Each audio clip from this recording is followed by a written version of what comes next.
اعوذ باللہ من الشیطان الرجیم، بسم اللہ الرحمن الرحیم۔ السلام علیکم ورحمۃ اللہ وبرکاتہ۔ رزق میں حیرت انگیز فراوانی۔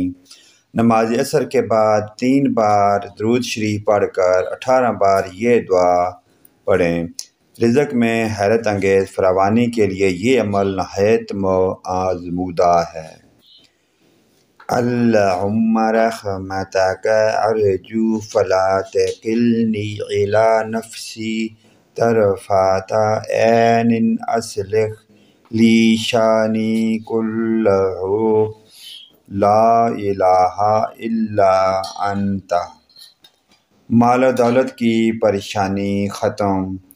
باوضو حالت میں سونے سے پہلے اول آخر ایک مرتبہ درود شریف اور درمیان میں ایک تسبیح یعنی 100 مرتبہ ان اللہ علی کل شیء قدیر پڑھ لیں۔ جب آپ یہ تسبیح پڑھ لیں گے تو اسی وقت ہاتھ اٹھا کر اللہ پاک سے دعا مانگیں کہ یا اللہ میری دولت کی اور رزق کی پریشانی کو ختم فرما، میرے لیے بھی کوئی ایسا وسیلہ بنا دے کہ میرے پاس بھی دولت اور رزق آ جائے۔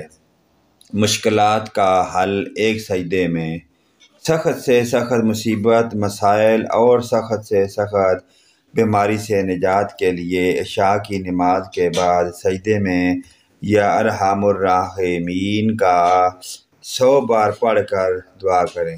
پیارے دوستو، ان پیاری دعائیہ کلمات کو اپنے والدین، رشتہ داروں، عزیز و اقارب، تمام مومن مسلمان بھائیوں کے ساتھ شیئر کریں۔ اللہ پاک کی ذات ہم مسلمانوں کو پنجگانہ نماز پڑھنے کی اور اس پر عمل کی توفیق عطا فرمائے۔ ویڈیو اچھی لگے تو لائک، کمنٹ اور شیئر کریں۔